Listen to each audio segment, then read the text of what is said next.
Hey everybody, this is the Bloks Destiny Cabal Interceptor set. Comes with one figure, it's a Sunbreaker Titan, and then it comes with the Cabal Interceptor kind of personal tank vehicle itself. The build is much larger than I expected it to be. To actually see it in person, relative to the figure, I think that it's scaled maybe just a little bit on the large side, relative to how it should actually be, but it's pretty close.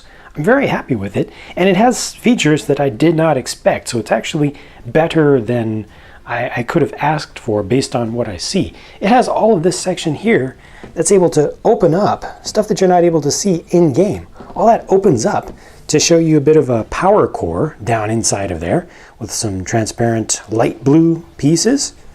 Right on. They could have easily just left that completely hollow on the inside, but they didn't. You can change the angles of the thrusters on the sides.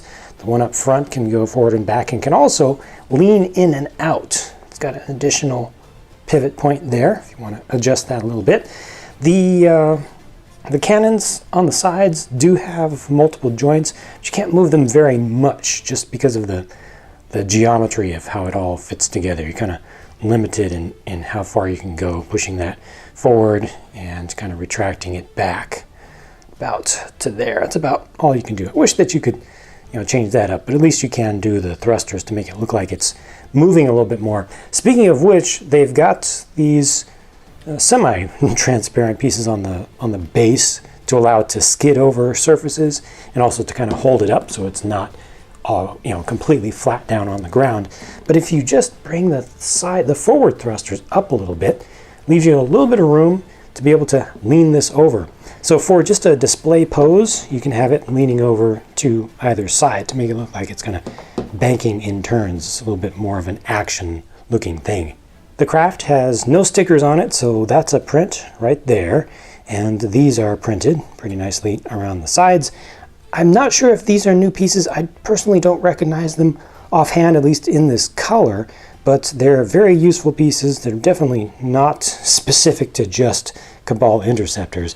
They attach this way, so this one is attached onto the side here. You can just see how that's done, pretty straightforward. And it has studs on the back, so they put these transparent blue pieces back there, kind of half-tooth pieces to give it a little bit of a fire coming out kind of look, but you can attach other things different ways. There's so much shaping and detailing on this thing. I really feel like they went well above and beyond what they needed to do. Even if you ignore the interior, kind of the power plant area of it, just the outside has just a lot more going on with it than it really needs to look good, and I like that. Plus, it even has action features. If you want to actually shoot with it for playing, you can. These are working cannons on the sides, and those shoot out pretty well. That just landed in my pocket somehow. Wow, wish I could have seen all that. But just uses these projectiles, which they've had around for a while. They put them here in transparent orange, which looks pretty appropriate. And those are just very simple, and they still look good even on display. The little lever mechanism on the side doesn't stick out too much. Doesn't say, hey, this is a play feature. So this thing still looks good on display, even with that play feature in there. Now, I guess the one thing that I don't like about this for handling it is these sections on the front. They are hinged to bring them in, but they're just a little bit loose. So if you're handling the thing quite a bit, you'll find them kind of coming out on you from time to time. Here's a closer look at the figure included in the set. Like I said, a Sunbreaker, so he's got his hammer there. I'm glad that they went with the larger size of hammer. They could have done it in the smaller size like it looks when you inspect a character, but they brought it up to the size that it looks when it's actually being wielded. I only wish the hammer had been molded in like a transparent orange or something to make it look like it was on fire, because this just looks a little bit too inert to me.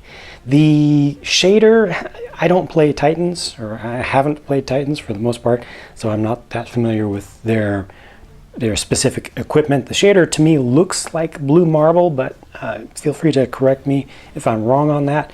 Obviously you got a little bit different color for the forearms, but that could be by virtue of an exotic set of gauntlets or something. So if anybody plays Titans a lot and you're familiar with the equipment that you're seeing here, the armor set and the shader, please do let that be known down in a comment. It would be good to see. The ghost shell here is the almost mythical shipwright ghost shell. So an interesting kind of insider reference there with that one. Those look pretty good. I think they attached them about the best way they could. I do kind of wish that, having become a little bit more familiar with these figures, I wish that they had an option included in the set for connecting the ghost onto the hand. There are pieces you can put together to make that happen, but it's not really included in this set. You can kind of fit that clip piece in there into the hand, but it doesn't work as well as I would like. Obviously you'd want to have the front of it facing towards the Guardian, but see, you can kind of wedge it in there, but yeah, I guess it's okay, but I wish there was just one more piece that was more dedicated to that sort of pose. The back of this is pretty well detailed, and they have the standard hole in the back of the figure. And of course you can take all the armor off if you want to and swap it with different characters. One additional thing that you can do with that hole in the back is attach one of these pieces, and they do, at least in mine, they did include a couple extras of these, plus a couple extras of the transparent light blue ones, and you can attach that and it'll allow you to attach a weapon back there pretty conveniently. So I could do it this way, or I could turn it around this way, or I could bring it down from the top this way, like so, going either way. This weapon is included, Vanguard machine gun. Let me get that wielded up. So this is kind of a lefty wield here, but that shows you the better looking side with the Vanguard emblem printed there. This is another somewhat obscure reference to a weapon here. It looks exactly like the Year One Harm's Way legendary Vanguard machine gun, but again, Year One. I haven't seen any in Year Two yet that look like that use that model. There are a number of different machine guns that use that exact model, but are different ones, that are not under the Vanguard umbrella. But it looks phenomenal to me, no matter what. Just a little bit strange that they would pick something. I think that choosing some more popular and more powerful and more current things, especially for weapons, something that's not a super special weapon. I mean, maybe if this was like a zombie apocalypse or something like that, a little bit more memorable. But I think the thing looks great, but I don't think it was the best choice, just personally. They don't really show you this on the package very well, actually, having a pilot in the seat.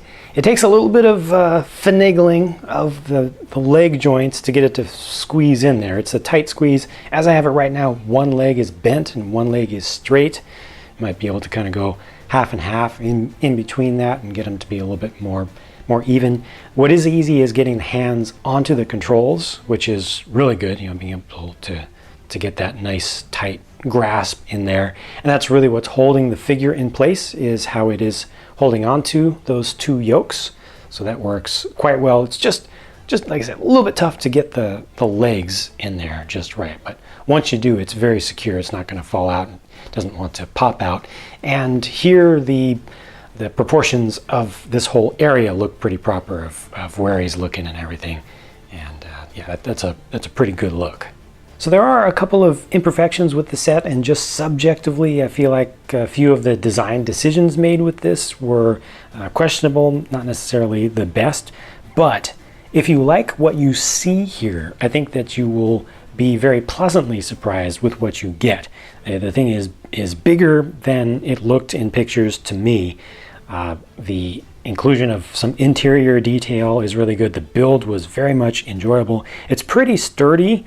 The ability to actually have the shooting feature is nice, and it just looks great on display. I think overall you get more than what you see. So again, if you like what you see, you'll be very, very happy with this model in the end. Let me know what you think about the set and what you think about the choices with the, the shader and the armor and the weapons and such, and share your thoughts in a comment on the video down below. Thanks so much for watching. I hope you enjoyed this, and I'll be talking to you again very soon.